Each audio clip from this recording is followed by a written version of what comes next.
Welcome to Insured Success, a podcast brought to you by Reed Smith's insurance recovery lawyers from around the globe. In this podcast series, we explore trends, issues, and topics of interest affecting commercial policyholders. If you have any questions about the topics discussed in this podcast, please contact our speakers at insuredsuccess@reedsmith.com. We'll be happy to assist. Hi, everybody, and welcome back to Insured Success, where today our topic is It's Not Easy Being Green, ESG Claims and Potential Protections. I'm Carolyn Rosenberg. I'm a partner in the Chicago office of Reed Smith in our insurance recovery group, where I work with policyholders in connection with insurance review, as well as handling insurance coverage disputes and all kinds of risk management and corporate governance.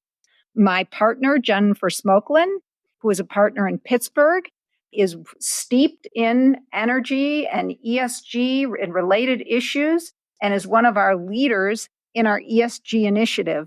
We're delighted that she is here today to help inform us and discuss these important issues. We've certainly talked about all the acronyms, ESG, DEI. Most people are familiar with greenwashing claims, and of course, the newest claim of green hushing. So, Jennifer, to try to elucidate this a little bit further, when companies are talking about ESG and green hushing, what is the landscape? What is green hushing? Thanks, Carolyn. Companies are talking less these days about ESG in earning calls and marketing materials, but they are mentioning it nearly as frequently as ever in their financial reports and disclosures. The apparent disconnect here suggests that companies haven't fully shelved their sustainability-related goals. They're just talking about them less. There's a number of data points over the past year that indicate that investor interest in ESG has cooled down. Many companies in the last year have exited the Climate 100 Plus, an initiative pushing companies to address environmental issues. However, many companies still recognize that investing in sustainability is important for long-term value creation. So they keep doing the initiatives related to sustainability, just not specifically labeling them as ESG. Companies have adjusted their terminology. As I said, they don't use ESG. They might refer to sustainability instead. We're even seeing some companies talking more in the language of clean air, clean water, and economic opportunity, effective and apparently palatable terms other than ESG. This trend, nicknamed green hushing, stems from a recent tide of ESG backlash and mounting legal considerations. What are some of those mounting legal considerations? In 3 words, Carolyn: litigation and regulation. From shareholder suits to regulatory actions to class action litigants that have lodged greenwashing claims against companies they accuse of releasing rose-tinted marketing materials. To those of you listening, we strongly recommend you talk to us or the lawyer you regularly deal with at Reed Smith regarding how to address these litigation and regulatory risks. Let me highlight some examples of legal risks and quick upshot regarding specifics to talk to Reed Smith about. First, there is a risk regarding NGO suits. These are suits brought against public companies for allegedly misleading climate change with regard to ESG. The upshot here is that it's important to regularly act on any given ESG commitment in meaningful ways that are grounded in science, regardless of how many years away a particular deadline for an ESG goal might be. We also recommend publicly sharing clear updates on progress towards any ESG goal. From a regulatory risk standpoint, we are still seeing a risk with regard to SEC regulatory action. This, despite the fact that the public company climate disclosure rules are currently stayed due to a pending litigation in the 8th Circuit.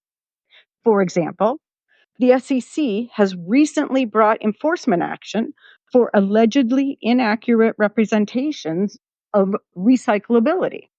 The upshot here is that recyclability, as interpreted by the SEC, is not simply a matter of the materials used. There must be a process in place to facilitate the act of recycling the item. It is important to be aware of and consider recycling practices wherever a company operates and sells to ensure statements with regard to recyclability are accurate. Another takeaway here is that the SEC is willing to go after fines and civil penalties for such representations.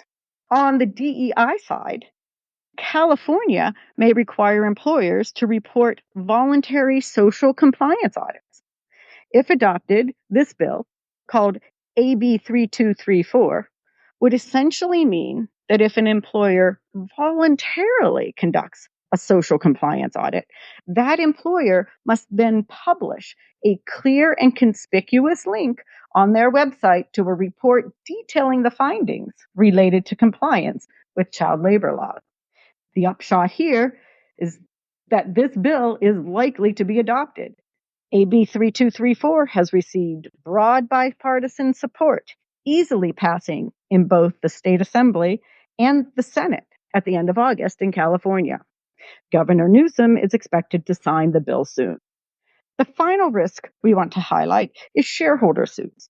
We have seen these both offensively, that is, brought by shareholders, and defensively, brought by the company, to fend off shareholder proposals with regard to ESG issues from going to vote at a company's annual meeting. The upshot here is that ideally, there is a shared desire to better a company between both the shareholders and the leaders of the publicly traded entity. However, these legal battles illustrate that there is a tug between activist groups and company leadership that is rife with legal risk. What about from a global perspective? I know we've been speaking about principally the US. I know there's much going on in the world. Can you tell us a little about that? Carolyn, we see even more potential liability across the pond. As an example, in France, there is a criminal complaint linked to contributions to climate change filed against an energy company and its directors and officers in France, from which the upshot suggests that there is a possibility of criminal liability for major decision makers at companies. Another takeaway point from this case is using timing of shareholder suits to influence shareholder meeting outcomes. This complaint was filed a few days before the energy company's annual shareholder meeting, which included a climate-focused shareholder proposal. The criminal complaint would likely influence the voting shareholders regarding that climate action.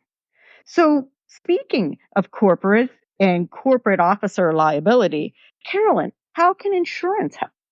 The important thing about insurance is I think we start with the premise of looking at a director's and officer's liability insurance policy because that is typically where you would see coverage for an individual director or officer's liability. And if you're a public company, D&O policies typically cover securities claims. So it depends if one of these suits led to stock drops or derivative shareholder lawsuits or claims against directors and officers in the company, could very well be a house for that claim in a D&O policy. Private company D&O policies have broader coverage for the entity. And a key question to look at, which is what we do a lot of in reviewing insurance policies and negotiating for the most enhanced terms and conditions, working with your in-house legal risk management and outside brokers, is that you want to also look and see whether there is potential coverage for investigations, for subpoenas, for regulatory actions against both individuals, or if they're requested to provide documents, books, and records, as well as look in your policy to make sure there's no pollution exclusion. Although the claims against directors and officers are not for pollution, and therefore, even if there were a pollution exclusion, it should not apply. It's best to look at your policies for any potential exclusions that could apply. Another important takeaway is that When you are applying for insurance, typically you may be filling out a renewal application if you're renewing the insurance, but you may also be filling out longer questions and questionnaires if you're looking at insurance for the first time, or you may be looking at a broad panoply of options.